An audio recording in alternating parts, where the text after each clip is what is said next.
Elisabeth est une femme d'âge moyen qui travaille comme enseignante dans un collège. En raison de son métier, on pourrait penser qu'elle est très responsable et attentionnée, mais c'est exactement le contraire. Elisabeth est en fait une femme négligente et grossière, qui insulte les élèves et leur fait regarder des films en classe. La plupart du temps, elle est sous l'influence de l'alcool ou de stupéfiants. Elisabeth n'a qu'un seul but dans la vie, épouser un homme riche et aspirer toute sa fortune. En bref, c'est une chercheuse d'or. Actuellement, Elisabeth sort avec le fils d'un homme d'affaires extrêmement riche, et les choses se présentent bien pour elle.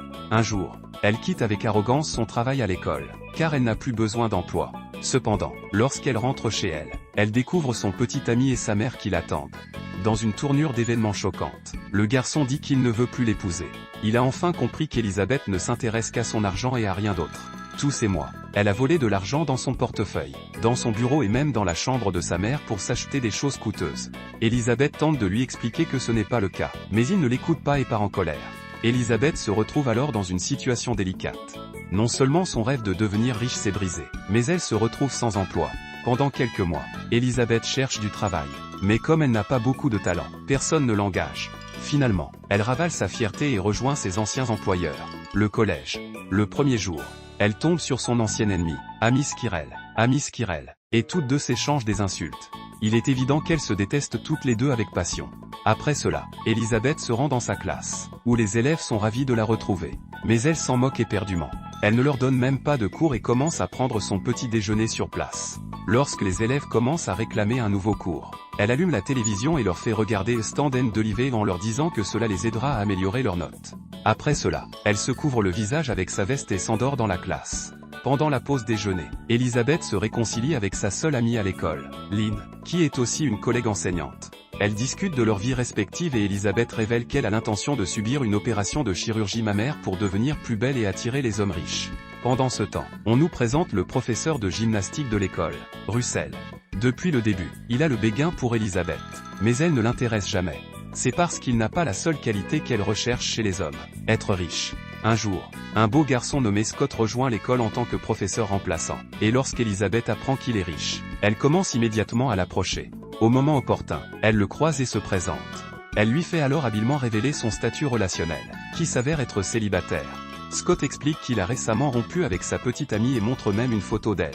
En la voyant, Elisabeth devient jalouse car la fille a une forte poitrine. Elle suppose également que Scott ne préfère que ce genre de femme, et se met donc en tête de subir une opération d'augmentation mammaire.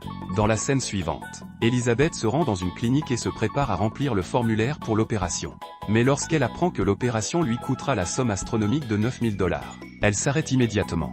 Elisabeth n'a même pas $50 sur son compte. Elle doit donc attendre pour le moment. Ce soir-là, elle appelle tous ses amis et connaissances, dans l'espoir d'obtenir un don pour l'opération. Mais comme ils connaissent tous sa vraie nature, ils lui raccrochent au nez. Elisabeth se tourne alors vers son ex-petite amie et lui demande de lui verser $9000 en guise de dédommagement pour avoir rompu leur mariage. Mais il refuse et raccroche, à la grande frustration de la jeune femme. Le lendemain matin, en classe, alors qu'Elisabeth passe le temps comme d'habitude, une élève s'approche d'elle et lui demande si elle aimerait faire laver sa voiture. Elle lui explique ensuite que toute la classe participera à l'opération annuelle de lavage de voiture, ce qui sera très amusant. Elisabeth n'écoute même pas ses paroles, mais lorsque l'élève lui révèle qu'elle a gagné $6000 l'année dernière, elle s'étonne. Elisabeth demande alors quel professeur les conduit à l'événement et, à son grand désarroi, elle apprend que ce n'est autre que son ennemi juré, Amy. Malgré ce revers, Elisabeth ne veut pas laisser passer une occasion en or. Elle se rend donc dans le bureau du directeur et commence à le séduire par son physique. Une fois qu'il est excité, elle lui demande de lui confier la responsabilité du lavage de voiture à la place d'Amy. Pour son plus grand plaisir, il accepte sans même y réfléchir à deux fois. Le lendemain matin, Elisabeth se rend à l'événement dans la robe la plus révélatrice qu'elle puisse trouver. Elle commence alors à laver les voitures, tout en s'aspergeant le corps de beaucoup d'eau. Cela choque toutes les femmes alentour. Mais les hommes sont heureux de ce qu'ils voient. Même un policier est subjugué par sa beauté, à tel point qu'il percute une autre voiture. Elisabeth demande alors de l'argent supplémentaire aux hommes, sous prétexte que son école a un besoin urgent de fonds supplémentaires pour les élèves. Étonnamment, le plan fonctionne, puisqu'à grave la fin de la journée, elle parvient à gagner environ $10 000. Elisabeth en donne la moitié à l'école et garde secrètement l'autre moitié pour elle. Pendant ce temps, Amy avant de la faire et se rend en colère chez le principal. Ce dernier est en train de se soulager dans les toilettes. Il est donc furieux de cette intrusion soudaine dans sa vie privée. Amy prétend qu'Elisabeth vole les fonds de l'école et exige qu'elle soit punie. Cependant, le directeur déclare qu'il ne peut rien faire tant que des preuves solides n'ont pas été trouvées contre elle. Le lendemain, à l'école, a lieu la réunion annuelle parents-professeurs. Comme prévu, de nombreux parents ont fait la queue dans la classe d'Elisabeth, car ils sont tous mécontents de la façon dont leurs enfants sont enseignés. Ils confrontent Elisabeth et lui demandent d'expliquer pourquoi elle ne donne jamais de cours et passe toujours des films en classe. Elle leur répond simplement « Ne m'apprenez pas à faire mon travail ». Au bout d'un moment, à la fin de la réunion, un père inquiet s'approche d'Elisabeth et lui remet secrètement $200, lui demandant d'accorder plus d'attention à son fils. Cela donne une nouvelle idée à notre astucieuse protagoniste. Elle rencontre tous les parents un par un et leur prend de l'argent en leur promettant qu'elle accordera une attention particulière à leurs enfants. Il ne manque plus à Elisabeth que $2000 pour réaliser son opération d'augmentation mammaire. Au fil des jours, elle continue d'être irresponsable et néglige totalement ses élèves. Elisabeth rejette également le professeur de gym, Russell, mais elle se lie d'amitié avec lui. D'autre part, Amy a également commencé à faire des avances au riche et séduisant Scott. Tous deux sont devenus proches et sont toujours ensemble, ce qui rend Elisabeth extrêmement jalouse. Un jour, elle apprend par sa meilleure amie, Lynn, que l'école va organiser un concours pour les enseignants. Celui qui fera en sorte que ses élèves obtiennent les meilleures notes lors du prochain examen d'État gagnera un prix en espèces de $5000. En entendant cela, Elisabeth devient folle de joie et décide de commencer enfin à enseigner à ses élèves. Dès le lendemain, elle arrive en avance en classe et demande à tous les élèves d'ouvrir leurs livres, ce qui les choque. Elisabeth s'assure également de leur donner des devoirs et des travaux quotidiens. Elle ne les laisse même pas se parler en classe. Cela dure quelques jours et les élèves s'améliorent considérablement. Mais ce n'est pas encore suffisant pour réussir l'examen d'État qui aura lieu dans quelques jours. Elisabeth, qui veut absolument gagner le prix de $5000, décide de prendre les choses en main. Ce soir-là, elle s'habille de manière séduisante et approche un professeur de l'État nommé Carl, qui est chargé de préparer et de distribuer les questions de l'examen.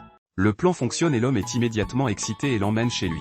Lorsqu'il se rend dans sa chambre pour se préparer, Elisabeth injecte des somnifères dans son verre, que Carl consomme ensuite et qu'il assomme.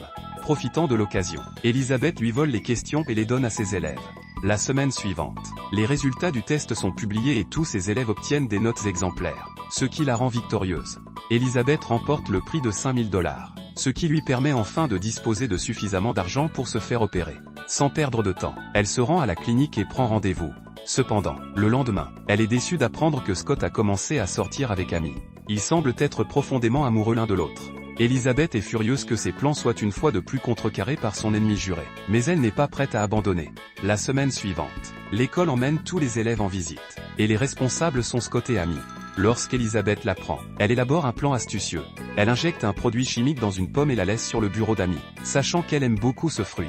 Comme prévu, Amy croque la pomme sans même demander d'où elle vient. Le soir venu, son visage est couvert d'éruptions cutanées et d'allergies. Craignant qu'elle ne transmette le virus aux élèves, le directeur nomme Elisabeth pour la remplacer dans la tournée. Dans la scène suivante, Elisabeth profite pleinement de l'occasion et se rapproche de Scott. Cette nuit-là, ils ont même des rapports sexuels en secret. Ailleurs, une amie envieuse commence à chercher des indices pour expulser Elisabeth de l'école. Elle se rend dans sa classe et essaie de fouiller dans son bureau, mais la plupart des tiroirs sont verrouillés. Amy échange donc son bureau avec celui d'Elisabeth, puis demande à un concierge d'ouvrir les tiroirs. À sa grande joie, elle découvre les copies d'examen qu'Elisabeth avait volées à Carl. Amy se rend ensuite dans la salle du principal et lui raconte comment Elisabeth a triché pour aider ses élèves à obtenir de bonnes notes. Cette fois, le directeur la croit, mais lui dit qu'il ne pourra renvoyer Elisabeth que si Carl avoue l'histoire. Le même jour, Amy confronte Carl dans son bureau et le fait chanter pour qu'il avoue tout. Elle l'avertit que s'il ne le fait pas, elle exposera tous ses méfaits en public. Le pauvre homme accepte à contre-séure. Ailleurs dans la tournée, Elisabeth s'amuse beaucoup avec les élèves. Elle aide même l'un d'entre eux à devenir populaire en lui fournissant ses sous-vêtements. Lorsque Russell voit cela, il est très impressionné. Il félicite Elisabeth pour sa générosité et, en réponse, elle lui fait des compliments sur son honnêteté et sa beauté. Leur conversation romantique est cependant brutalement interrompue par l'arrivée d'Amy, qui se moque d'Elisabeth en lui disant qu'elle va bientôt être arrêtée. En entendant cela, notre protagoniste se rend compte que les copies d'examen volées ont été retrouvées, et elle élabore alors son propre plan. Dès qu'elle rentre chez elle, elle paie son colocataire et lui ordonne de livrer un paquet à Earl. Lorsque ce dernier reçoit le paquet et l'ouvre, il trouve plusieurs photos de lui nu, qu'Elisabeth a apparemment prises lorsqu'il était assommé. Elle lui demande maintenant de faire de faux aveux et en échange, elle gardera ses photos secrètes. Carl se retrouve alors dans une situation très difficile, car les deux femmes lui font du chantage avec leurs exigences. Mais après mûre réflexion, il se range du côté d'Elisabeth et ment en disant qu'il ne l'a jamais rencontrée. C'est alors qu'Elisabeth elle-même s'avance et affirme que quelqu'un dans l'école a consommé des stupéfiants en classe.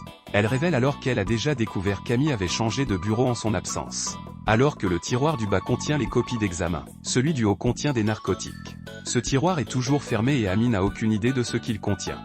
À la suite des déclarations d'Elizabeth, plusieurs policiers prennent d'assaut l'école et commencent à fouiller tous les bureaux. Lorsque c'est le tour d'Amy, les stupéfiants sont trouvés et elle est immédiatement placée en garde à vue. Cela met enfin un terme à la guerre entre les deux femmes. Dans la scène finale, Scott aborde Elizabeth et lui propose un rendez-vous en lui disant qu'il l'aime bien. Mais, étonnamment, elle refuse.